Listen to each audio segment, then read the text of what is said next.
What is up, y'all? It is your boy Kirk here, aka Vandal. We are in here in the studio, and today we're gonna talk about not feeling like you're finished when you're working on a creative project. Let's get it.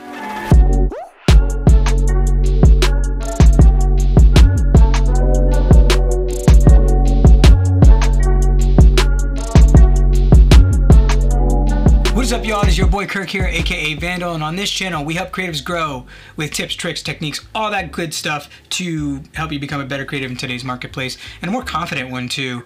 I posted on my Instagram recently and I asked you guys what are some things that you guys struggle with as creatives. Some of the things you guys were actually talking about, one of the things is feeling like your project is never finished. I know what that feels like, especially when I kind of was earlier on in my production, music production. I'm gonna come from a music production standpoint, but all of this stuff can be applied to all of your craft, any creative craft or task or anything you're trying to do. So when I first started out as a producer, I would spend countless hours tweaking things and just trying to make it perfect. Now, there's a good time to do that, and there's attention to detail when you have that kind of thing. When you do it in the way where you're paying attention to your crafting, you want to be really thorough about how good it is and doing the best you can. That's one thing. But then never actually releasing it or putting it out because you feel like it's not done is kind of a debilitating thing for an artist and a creative and anyone. So if you feel like your stuff is never finished, well, here's the truth. It'll never be finished, especially from our perspective as creatives. But there comes a point where you're gonna have to sit down and look at it objectively. What I love to do with my projects is take a step back and look at it from a different angle. I love to actually take a step back and send it to another person that's a creative that you trust, that understands your art, understands art in general or creativity in general, and can look at it from an objective standpoint. Because it's not everyone is gonna like your stuff. Not everyone's gonna like it. Even a person that you may think of as a friend may not like your stuff, but they're friends and they're gonna tell you the truth. Those are the kind of people you want in your corner.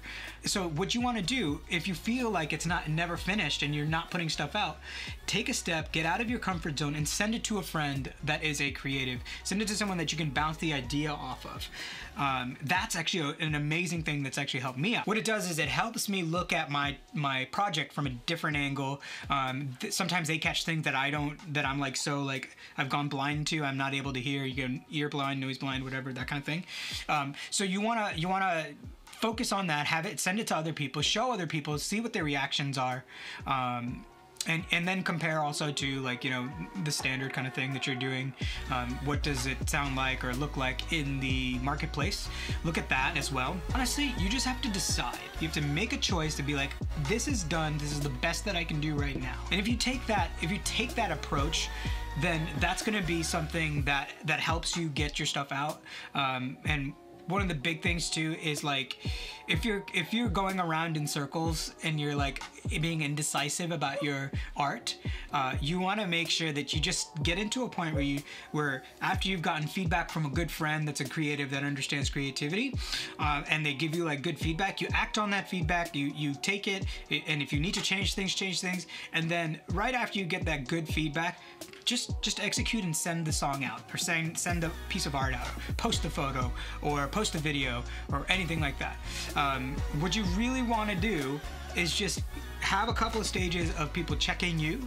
Don't be the only person, you know, kind of checking your own stuff, because for me, I can easily get into a vacuum and and go into a cycle of like, oh man, it should be this, it should be that, it should be luckily now I've kind of grown to the point as a producer where I know I can make a decision and I can be sound in that decision, and be like, okay, this is done, this is that point, I need to move on to the next one.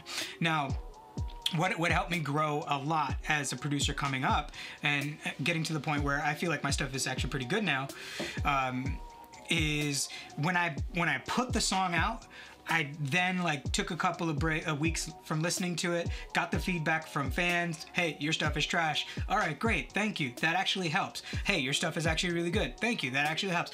Any type of feedback actually helps. You don't want to be so attached to your work where it defines you and it's like you live and die on people's word. That's not a good place to be as a creative, because we're already emotional. You know, we're already emotional people. Like, we don't need to be on a roller coaster as far as what people say about our stuff. The most important thing is, like, you finish it, you put it out, and you feel like confident. This is the best I can do. This represents what I want to represent and says what I want to say as a creative. Because at the end of the day, that's all that really matters when you're making art. You're saying what you want to say, and it's representing your work in the best way that it can. So that's one thing. When you release it, you gotta let it go. Like, you honestly gotta let it go, and you gotta take a step back and then get the feedback. Once you get the feedback, go back and listen to it from a different perspective, from an objective perspective. Be like, ah, man, my snare was a little like buried in the mix, or I could have composed that photo a little bit better. Oh man, I really don't like that shot. I'm gonna do it this way next time. So now you take all these mental notes, or even physical notes, and you apply them to the next project that you work on, and that's how you get better, and that's how you grow. So at the end, if you really think about it, it's never going to be finished. You're always growing, and you're always pushing towards becoming better in your craft. That's the mindset you should take, and you should realize, like, hey, the last one I put out, that's where I was. The next one I put out, I'll be somewhere else, and I'll be better, hopefully, from that. So I hope that helps, and I hope you guys can grow from that. So what did we talk about? Look at your work from a different angle. Take a step back. Don't listen to it for a little while, or don't look at it for a little while, or think about it from a different angle. Take a step back. Don't be so close to it. And then the next thing that we talked about was sending it to a friend that's a creative, that understands creativity, that understands your art, that can look at it from an objective standpoint and be like, okay, well, objectively, you did this really well, or maybe you could have done this better, but if you try this in another way, it actually might be cool. You want to do that and then get that feedback. And then after that, just decide, after you apply that feedback from a good friend, just decide, this is done, this is my best right now, I'm gonna put it out. Once you put it out, then you get more feedback. And then you take a step back and don't listen to it, look at it, whatever, for a long time. Then go back and look at it with fresh eyes, learning new things, all that stuff, and take notes, physical notes, mental notes, all that stuff on what you could have done better, and just do that for the next one. I found, for me, that really helped a lot. That helps so much with getting to, a place where I'm happy with my art. So I hope that helps. Thank you so much for watching this far.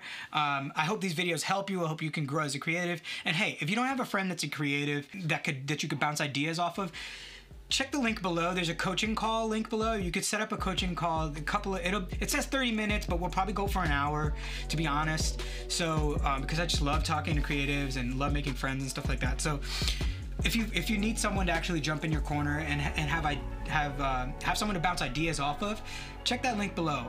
It should help. And also too, if you've made it this far, I appreciate you. Consider subscribing. It helps me. I'm trying to grow this channel. It helps me out. It helps me get to more people, more creatives that need this kind of content. So if you know anybody, share it. And then subscribe. Thank you guys. Check you guys in the next video.